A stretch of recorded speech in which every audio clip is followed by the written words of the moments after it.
and gentlemen, welcome to another edition of the DarkMatch. This time, we're going after WWE Battleground. I'm Ironbite Dash, and with me tonight is... I'm DigiPig. I came to smoke weed and review Battleground, and I'm all out of weed. Damn, I could use some. I'm Magpie, your foxy friend and the baddest brother on the planet. You son of a bitch! I told you I was going to steal a catchphrase. What, did you think I meant a Doesn't wrestler's make it catchphrase?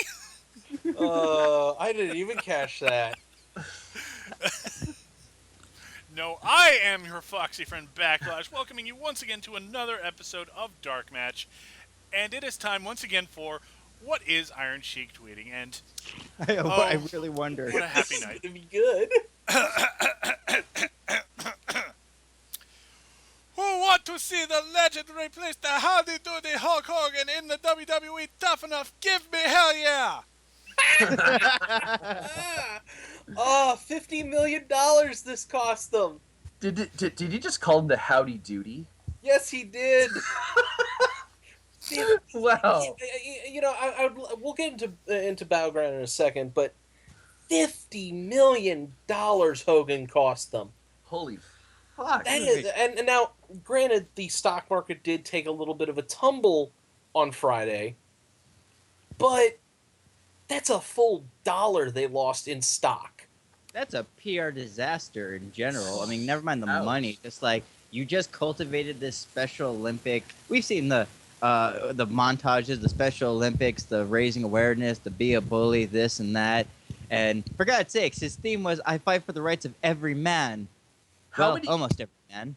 How many people in the wrestling business could that money house? 50 million? Yeah. We're talking probably all of Ring of Honor. Yeah, and it's gone to this lawsuit over the fuck. And Not half lawsuit. of TNA. Yeah, because they're like in debt and stuff. Oh, you could, I mean, $50 million. I mean, Hulk Hogan, rightfully, by the way, I'll honor the WWE on this one. They got out in front of this and have completely owned the narrative. There was no other way you were going to get anything out of this unless you fire him.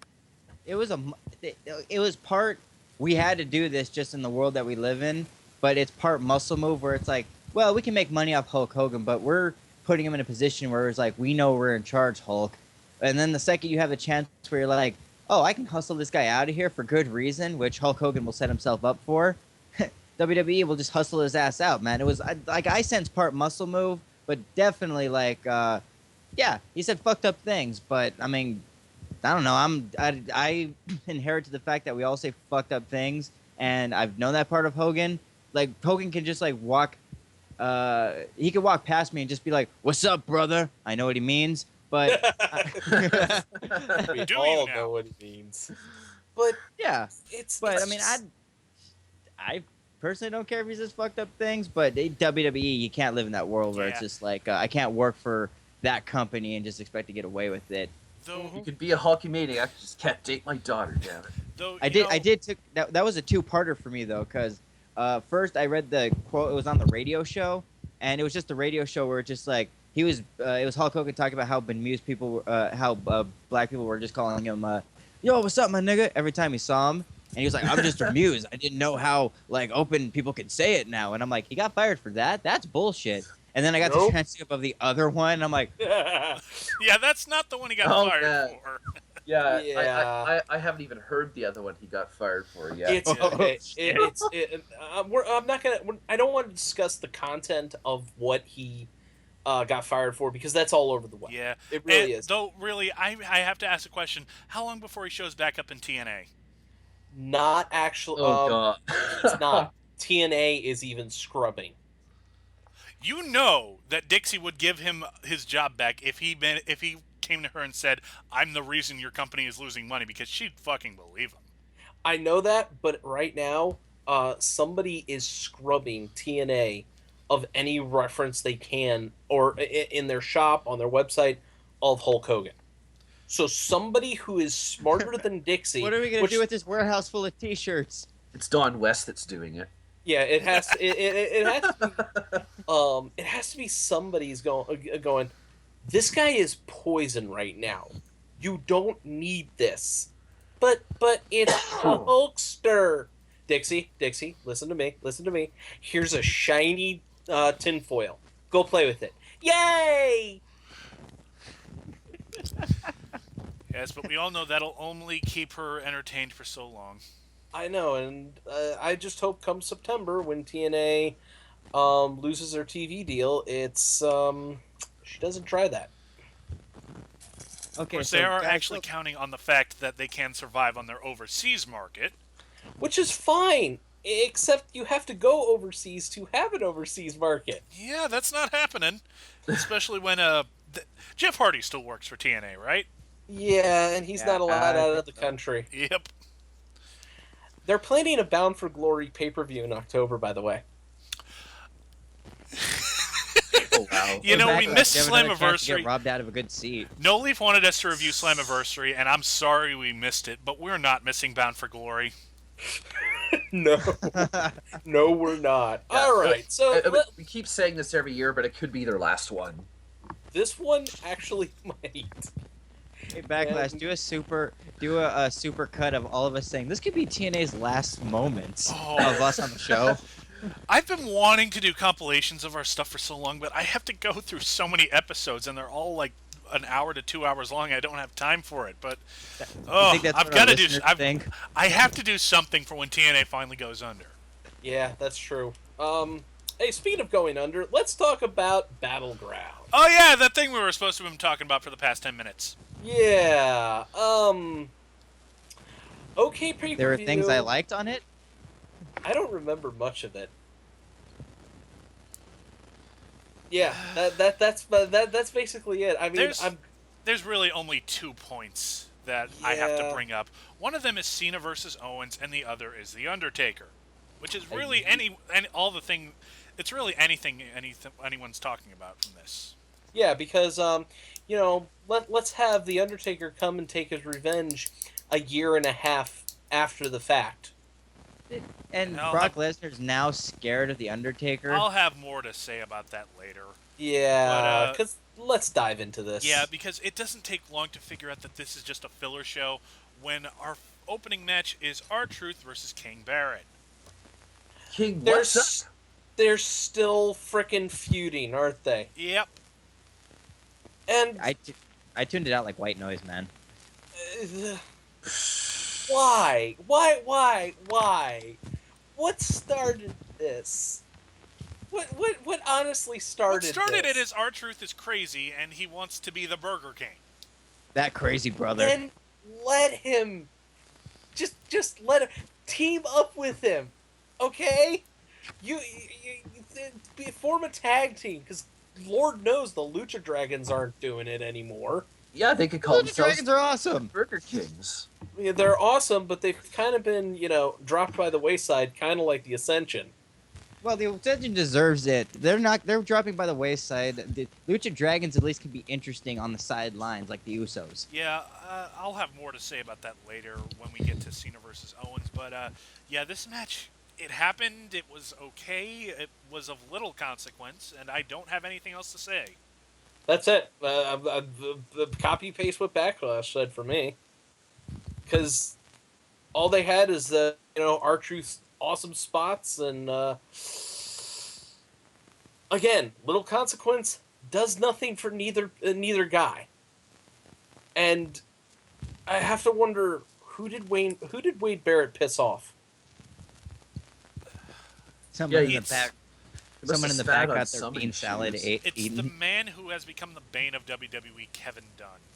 Oh God, him? Yeah. Why is that fucking chipmunk motherfucker still employed? He saved the library. His pops did. Oh yeah, that's right. His father saved the library. So Kevin Dunn automatically got a job due to nepotism. Oh. Could you imagine? That explains everything. Could you imagine Vince McMahon Sr. on his deathbed, Vince McMahon Jr., yeah, that's right, holding his hand, going, "Dad, Dad, is there anything I can do for you before you die? Give the Dun Boy a job."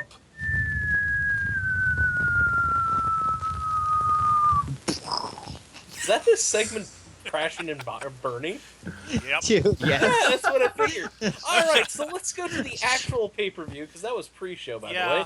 But it doesn't get any more interesting from here because our first match is Sheamus versus Randy Orton. To be fair, Yes. St. Speaking Louis of white killed noise. Randy Orton on. Like we were actually taking bets, like how much is the crowd gonna give a fuck if start affecting the match immediately. But them actually really caring about it spurred them on to have a way better match. But I'm still sick of it. Wait, what were we talking about again? I don't know. Why is this a thing? Are they feuding? Admittedly, I don't watch Raw as much as... Yeah, I just don't watch Raw because nobody watches Raw, but... I can't tell you. I really can't tell you. All I can know is Randy Orton needed something. Seth Rollins was tied up with Brock Lesnar, so they gave him Sheamus.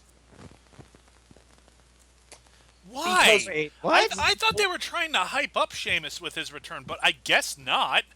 Well, he won Money in the Bank, and as we all know, when you're the Money in the Bank winner, I forgot he was Money in the Bank. Jesus. yeah.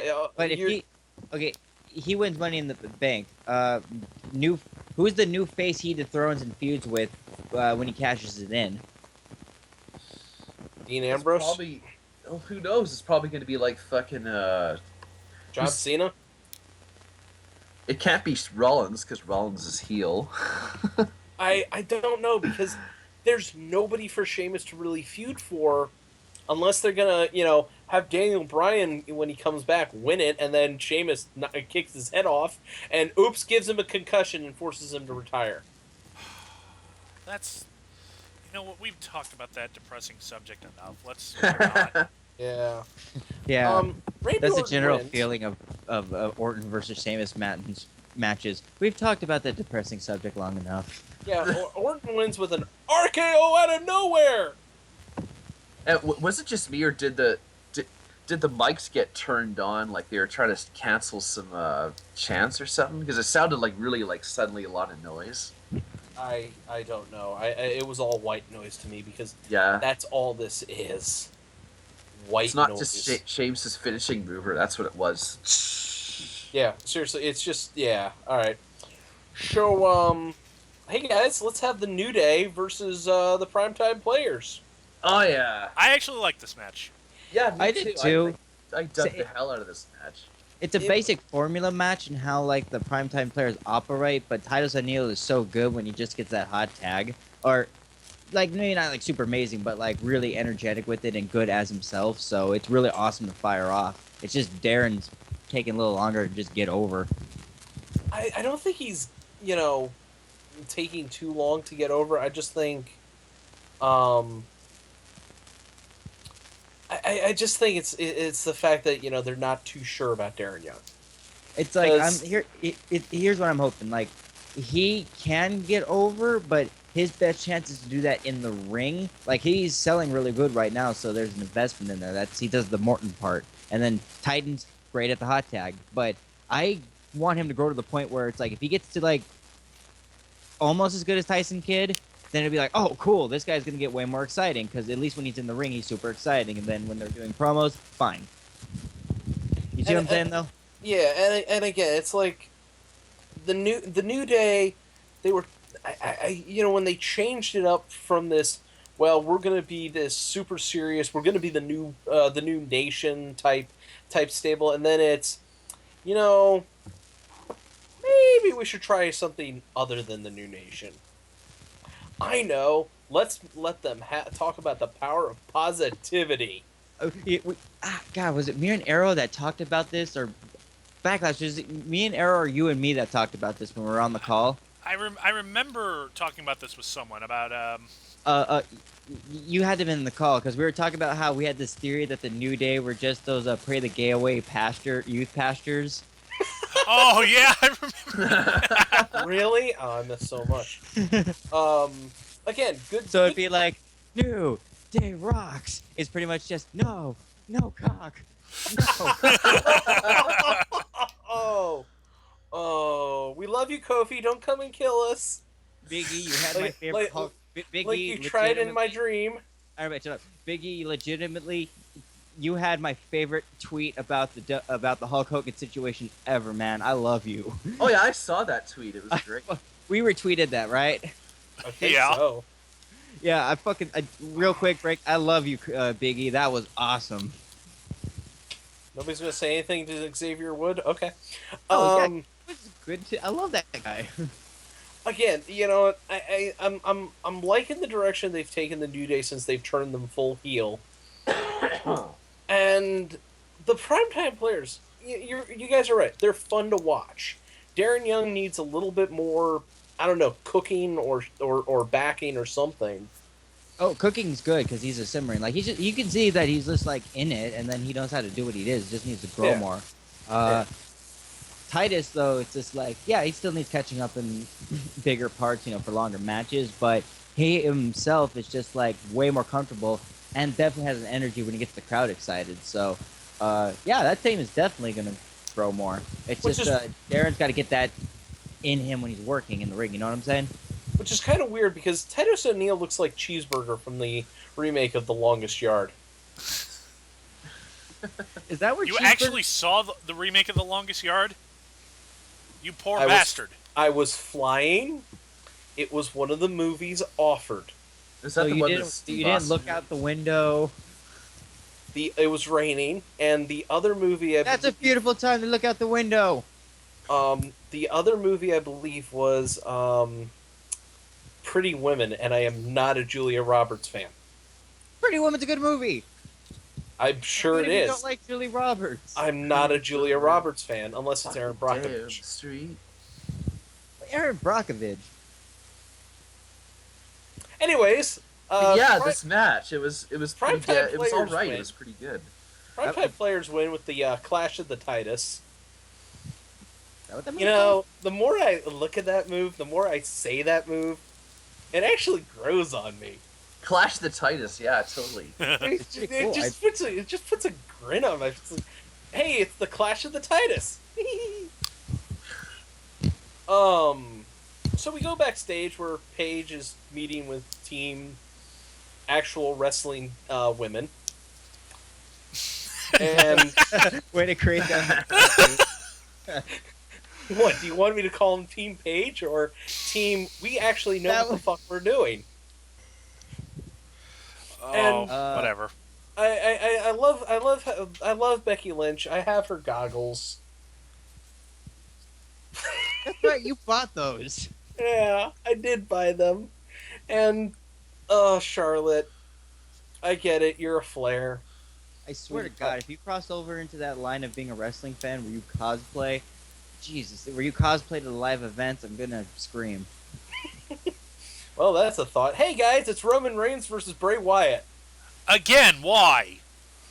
I don't get this. I honestly don't get this between the two. I don't. Can someone explain to me who watched the build for this since Money in the Bank or...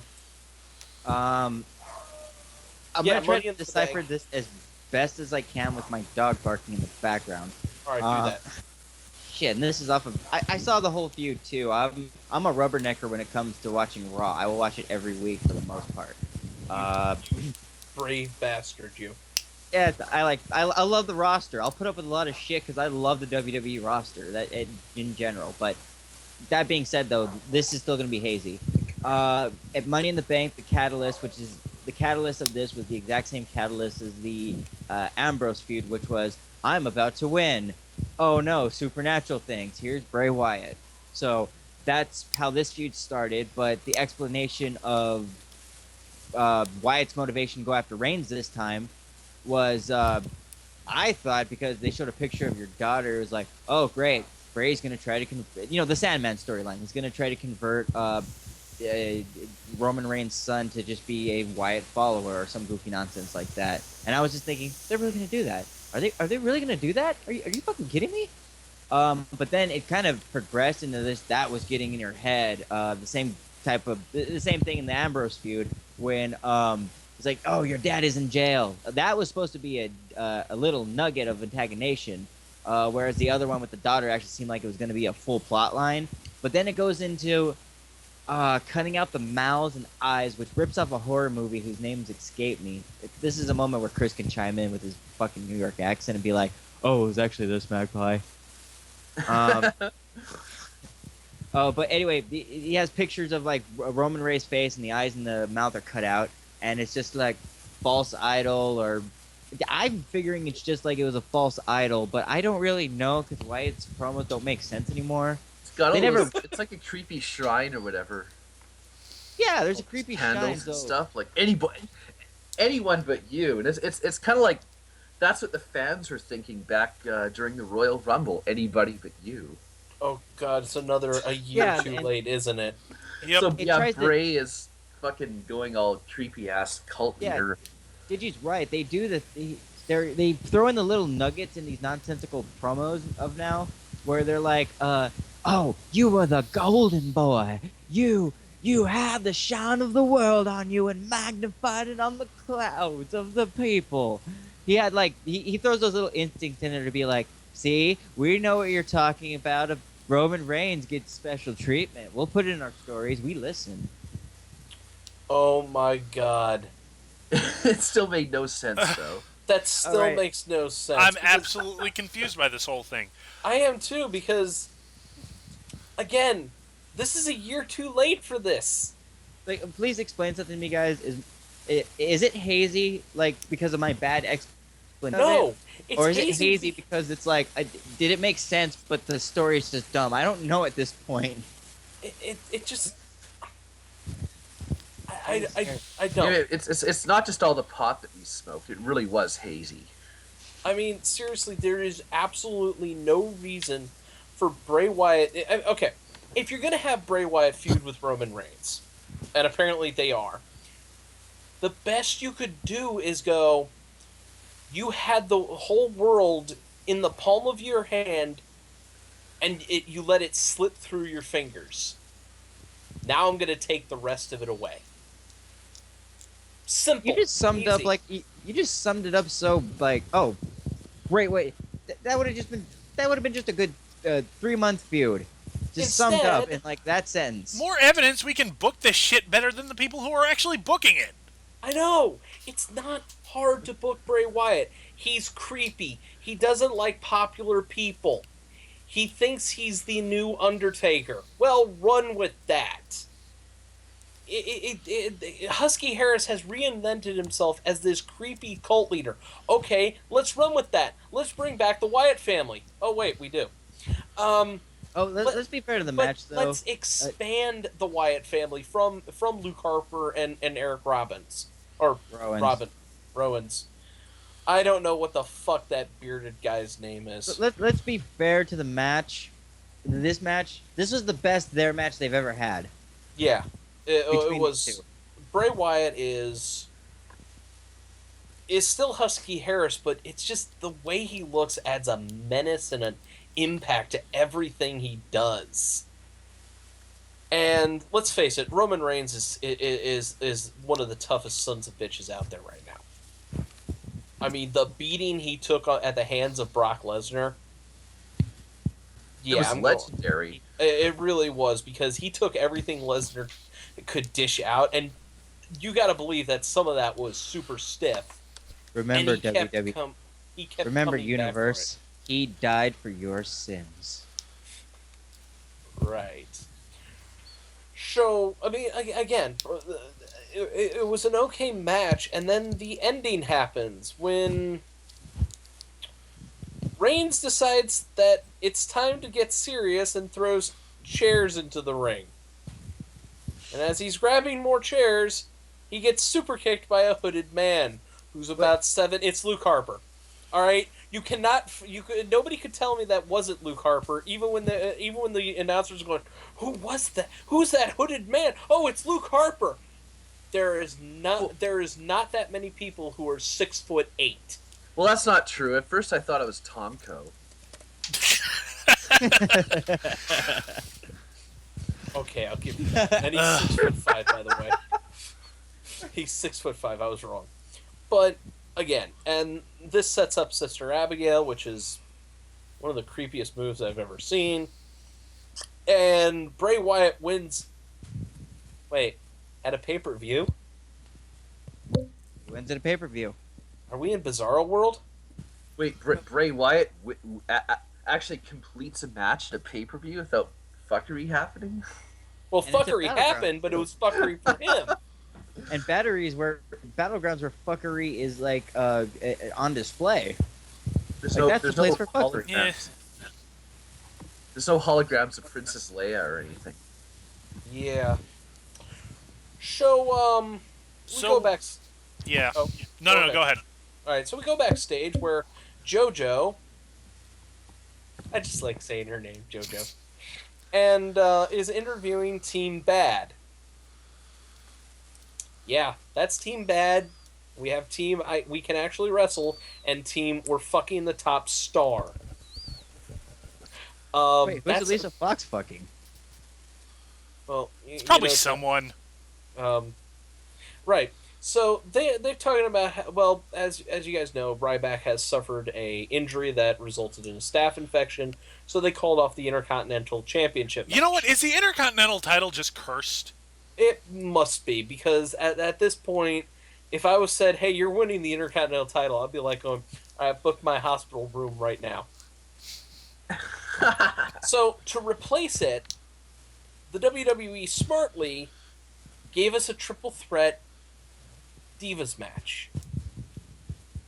That was actually good. I really liked this match. It helped that, yeah. It did help that 2/3 of this match were NXT. That's right. You had the boss, the dirtiest diva in the game, and Brie Bella.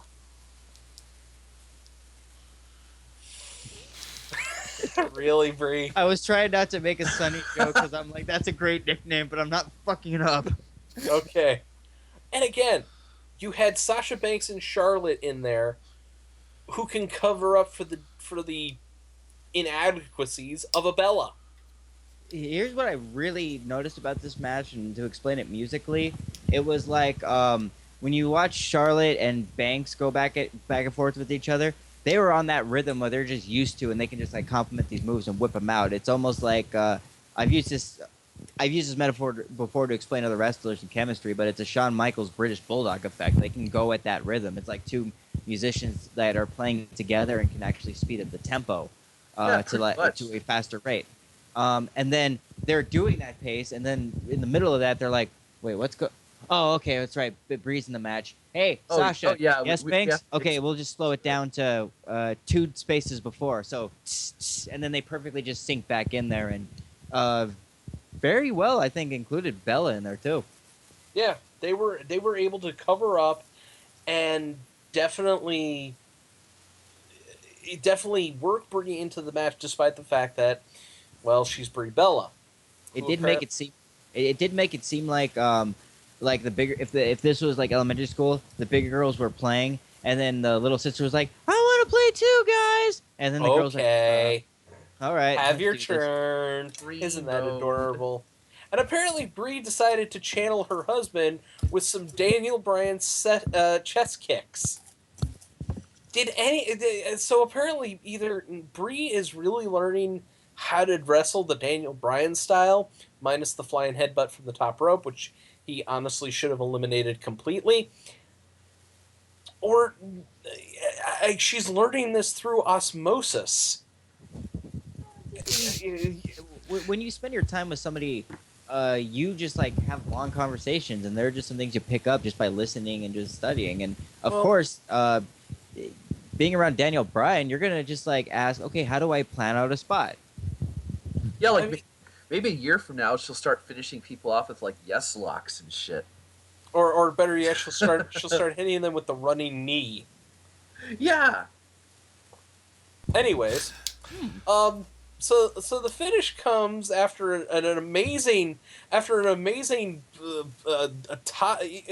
let's go with a suicide dives, and here's a slingshot plancha, and it's like, wait a second here. Oh, that's right. These are NXT girls. They know how to do this shit. And then we end with the figure 8. Because Charlotte is too tall for the figure 4. I'm serious. That's the only I know the reason why she does that. She's twice the legs.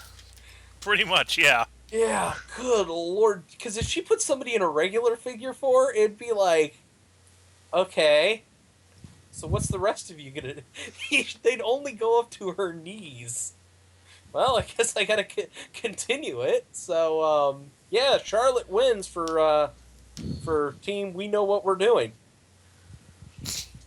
See, that was a better ad lib. Team We Know What We're Doing. Yeah. Because that's pretty much it.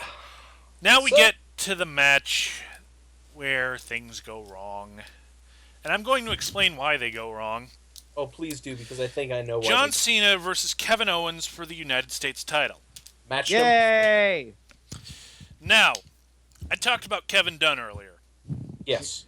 Kevin other Dunn Kevin has been employed with the WWE for a long time. He's basically Vince's right-hand guy. We give Vince McMahon a lot of shit, some of it rightfully so. But a lot of the stuff that we complain about is not his fault. A lot of the stuff we complain about is the fault of this man, Kevin Dunn. And do you know how Kevin Dunn views NXT? He views it as a threat to his job. Because it's Hunter's project. It's what Triple H and Stephanie are doing to basically create the future of the WWE. And he doesn't like that because it doesn't fit in for what he wants. And if it doesn't fit in for what he wants, he might become obsolete. So, what we got tonight was John Cena basically popping the hype balloon that was Kevin Owens. Because Kevin Dunn does not want him to be the next big star. The only reason Seth Rollins is WWE champion is because he's Hunter's boy, and Vince said, yes, put the title on him. I guarantee you, Kevin Dunn is not happy about that. Kevin Dunn has to see the writing on the wall right now. He has to know if NXT gets any... Let's face it, if NXT gets any bigger, and it's getting bigger, Triple H is molding that into his vision of what the WWE is going to be once he fully takes over. The first act Hunter does is say, Kevin, you've been very loyal to this company. We're happy your dad saved the tape library. But you need to go. Now. In the past 3 years, in its current incarnation, NXT has been around for the past 3 years. Yeah. The only stars that have really gotten into the top echelon are the Shield. And really, that's just Seth Rollins and Roman Reigns. And really, it's just Seth Rollins right now. It will be Roman Reigns pretty soon, but no, right now, it's just Seth Rollins. And we would love to say Dean Ambrose, but... Ketchup and mustard. Yeah. Although that was funny. Again, Kevin Dunn does not like what the direction Triple H is taking the WWE into, which is going to be, you're going to see more guys like Kevin Owens get called, hey, you want to try out? Because Triple H looks at these guys, he looks at the following that they have, and he goes, there's money right there. There is money right there. Smart thing to do as a booker. And Kevin Dunn, meanwhile, looks at it and goes, but what about all these big guys I've brought you, Vince? And Triple H looks at all those big guys and go, knee problems, back problems, arm problems, neck problems, knee problems, and whatever the problem Big Show has this week. I think it's a goiter or something. But this match, by the way, was a thing of brilliance. Yeah, that all being said, this was probably match of the night. Oh my God, Owens and Cena. I never thought Cena would be, would have a match dragged out of him like this, but apparently he's found a partner in Kevin Owens.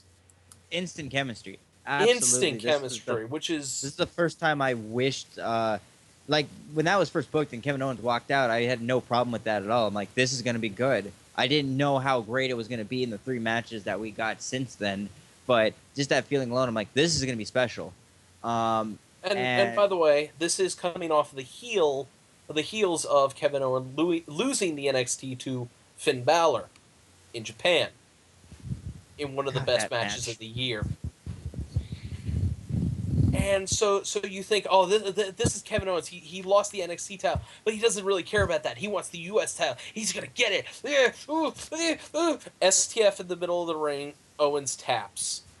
I thought Owens was going to get more psychotic just because he lost the NXT title.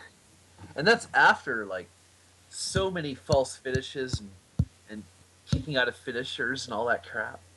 Yeah. I mean, I don't mind John Cena winning the match, if I'm going to be honest, because it's a great match. I was okay with that portion of it. I mean, we had the super FU. We had a super FU off the top rope. Come on now. Oh, there was some heinous stuff. Like, imagine if you did the SDFU, like, towards the end of the match, and then Owens would have just, like, fought his way out of that near the corner, but grabbed the rope, and then he would be so depleted, Cena would immediately, they'll grab him, get up on the second rope, and then super FU, and then he wins the match. Because he already just, like, broke it. Such a better freaking ending to STF in the middle of the ring, Cena torques back. Have Owens pass out. Seriously. Yeah, they could have done that. They could have had him pass. That would have been rad. You know, I really would have felt better if Owens had passed out and saying, "You never beat me, Cena." No, because then that would have given room for the feud to continue, and they don't want that. Oh, that's right, because we can't let Kevin Owens get any hotter. You dumb motherfuckers. We got to cool him off. Let him feud with Cesaro, which will be good, but actually, he'll cool off, and we can put more focus on Brock Lesnar, which I'll talk about in a second. Those guys will steal the. Trust me, that's if that is a well thought out feud, even on a forgotten show, that will automatically steal whatever the fuck they're doing. Believe me, that's one of those feuds where it's like we will build something from this. Especially since Cesaro wants to be noticed. Hey guys, do you guys remember that The Miz is still a thing? Oh yeah, because, well, he was supposed to be in the Intercontinental title match tonight, so he comes out to complain, basically says like, oh, I was going to beat Ryback and the Big Show tonight, and then this brings out the Big Show, who punches Miz in the face and then leaves. That's the entire segment. We don't need to say anything else. Yeah, I know. Yeah, Big Show turns heel, he turns face again. Which, I guess he's not with the Authority anymore? I don't know anymore. Face. I don't know. Hey, guys! Let's go to Suplex City. Oh, good. Maybe one of us will get a car door thrown in our face. Oh, God. Fuck you. You know what? This is my... we have Brock Lesnar versus Seth Rollins. Seth Rollins, who is without J&J Security and Kane. Because Brock Lesnar has ripped through the Authority like X-Lax. Which is how he should do it. And it's like there's no J&J Security because Jamie Noble has a broken arm, and Joey Mercury, I don't think they ever got him out of the car. And Kane has a shattered ankle. You know, I won't complain about the build-up. They've made Brock Lesnar look like a monster. Very good. Very good on you, WWE. You're building up someone properly. Not the guy we want you to build up properly, but you're doing it well. Here's the problem. It's Brock Lesnar. This man has proven over the past year that he is not concerned about the safety of whoever he's wrestling. Like, I'm just going to throw them around and hope they don't get hurt. And if they do, well, that's their problem. It's not mine. I have a guaranteed contract for 3 years. Yep, and now it's getting worse because in an event that horrified me to my core, but has been completely glossed over by pretty much everyone. There was the segment that we just talked about with the car, where Brock Lesnar ripped apart a car. Impressive feat. But there's footage of when he took that car door and it flew into the audience and hit someone in the face. Luckily, that person was okay. Yeah. Now, fortunately, the person it hit was okay, but he might threw not it have into been. the crowd. He threw the car door into the crowd. I don't know if you've ever tried to lift a car door. They're about 80 pounds. Brock Lesnar. It's a giant piece of metal. And Lesnar threw it like a frisbee. He did. At someone's face. And someone. Like a frisbee. It could have, it could have hit a little kid or something, you know. And I am not comfortable with Brock Lesnar being on TV anymore. I'm going to say that now. I was never comfortable with Brock Lesnar being on TV in any way, shape, or form because he doesn't give a shit. He went to Japan so he could have a frickin' vacation. He worked a 2-minute match and then left. Then he went off and he saw the sights or something. I don't know. The man, have you guys heard of him working house shows? Because I sure haven't. He doesn't care. This man has worked you, Vince. Send him home or put him up with somebody who can actually be a physical threat to him and who is going to hit him as hard and as stiff as they can. Who's going to... Someone get a 58-year-old man to fight Lesnar. That's why him and Hardcore Holly had that really awesome match that one time, because they were both sandbagging each other. I mean, for God's sake, put him, pay Kurt Angle, build Kurt Angle a new body, and have him... we can rebuild him, guys. I would 100% support that. WWE just puts all their funding into rebuilding Kurt Angle. Yes. And have Kurt Angle 2.0 come in and rip apart Brock Lesnar limb from flying limb. No, instead we have The Undertaker. A year and a half too late to get your revenge. Yeah, he could have showed up at WrestleMania and handed the victory to Rollins or whatever the fuck. Which would have been a better build. He could have come back and at any point and just utterly laid Lesnar out because apparently The Undertaker can do that. And Lesnar's going to sell for him. See, he's not going to sell in an actual match. But he will sell a beating.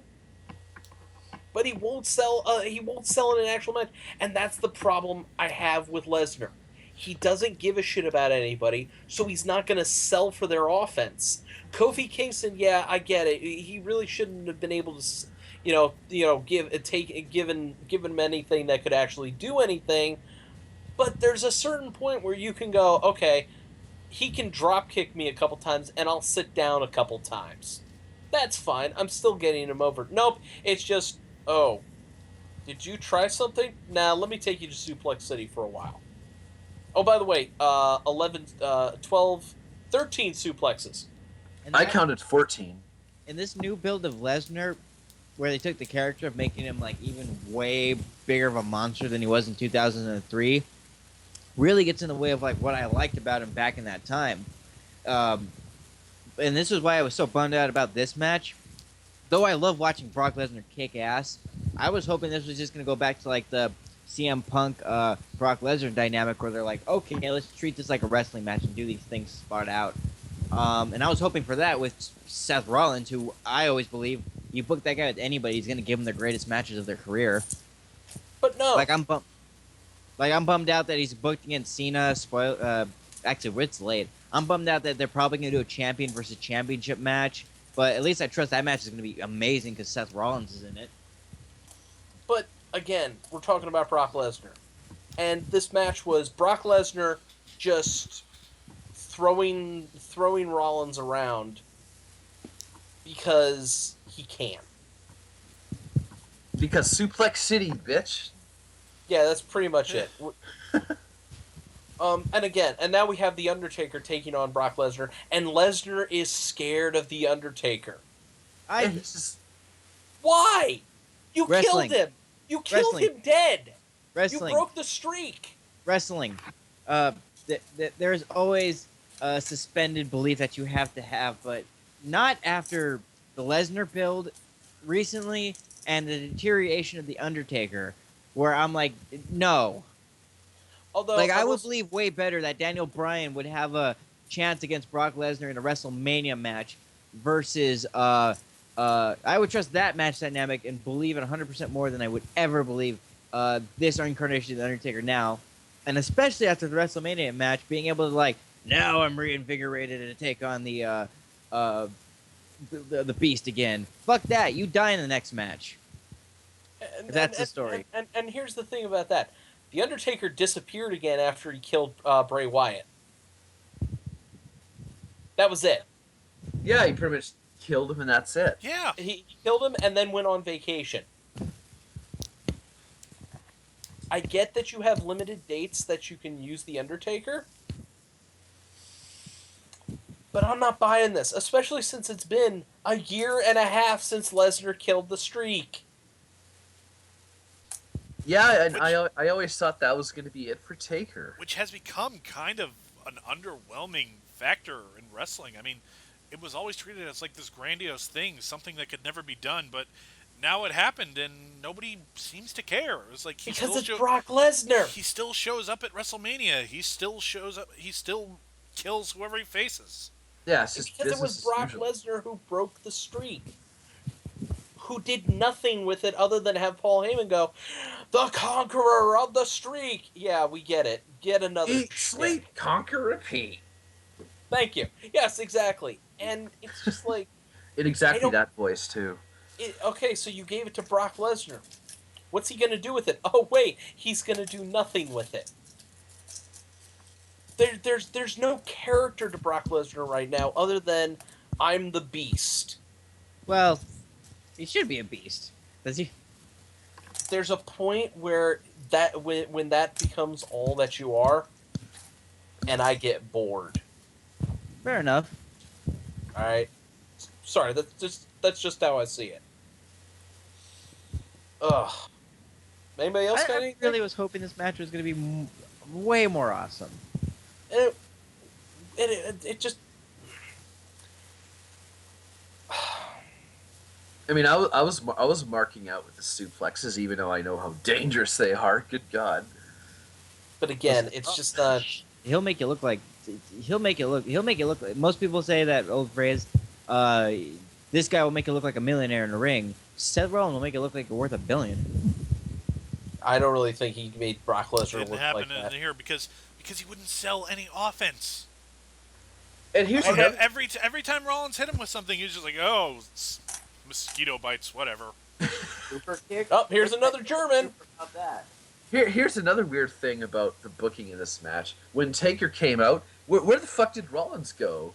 Where the fuck did the ref go? He was neither was seen again. The ref and Rollins just vanished on us. They just vanished into the X zone. Actually, here's a thought. Has anybody seen Rollins and that particular referee and the Undertaker in the same picture or anything? Do you think Rollins has the urn? Actually, I think Rollins and that referee might be the fusion of the Undertaker. This is how you make the Undertaker. They're the component parts.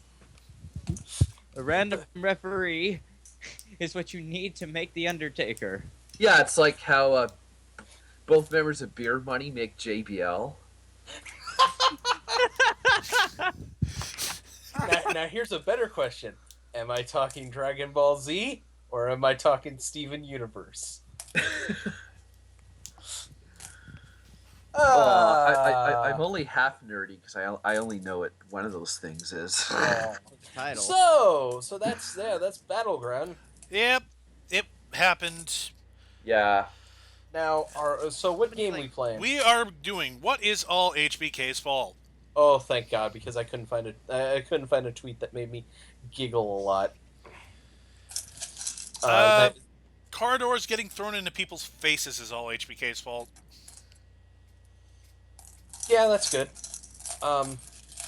Let's see. Ryback getting a staph infection is all HBK's fault. The word nigger is all HBK's fault. Don't worry, I'm people. sorry, I meant brother. Don't worry, people. He's allowed to say that one. Yeah, one of the few people on this show who can. It's funny, but Oh, come on. Everybody unite and say the word. Kevin Dunn, like, nervously eating a bag of chips while Owen steals the house is all HBK's fault. Okay, I take it back. That is pretty funny. Oh no, what am I going to do? He's popular. Oh my god! Oh, my job's on the line. John! I better go climb a tree, look for some acorns or something. Actually, have you seen a picture of Kevin Dunn? Yeah, he looks like a chipmunk. I know. Good lord, I mean, yeah, he is definitely. Wait a second here. I'm looking at the wrong. Oh yeah, wow, holy crap, is he a chipmunk? Oh my god. Oh, That God. all HBK's fault? I think that pretty much does it for this week, guys. Yeah, we still got plugs though. Oh, right, plugs. I always forget the plugs because, we haven't been part of... We're supposed to be this the for a big while. leagues now. Yeah, I know. All right, here we go. Be sure to chat with us at PileDriverWrestling.net, where we are part of the OSW Podcast Network.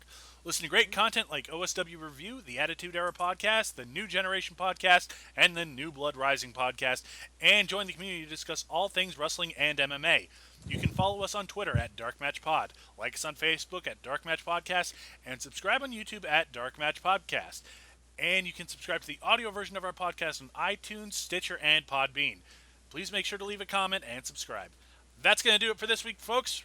For all of us here, I am your Foxy friend Backlash. I'm Ironbite. And I'm DigiPig. And I'm Magpie. And I've got a message for the Action Man. What? The who? The Action Man. The action? Okay, go ahead.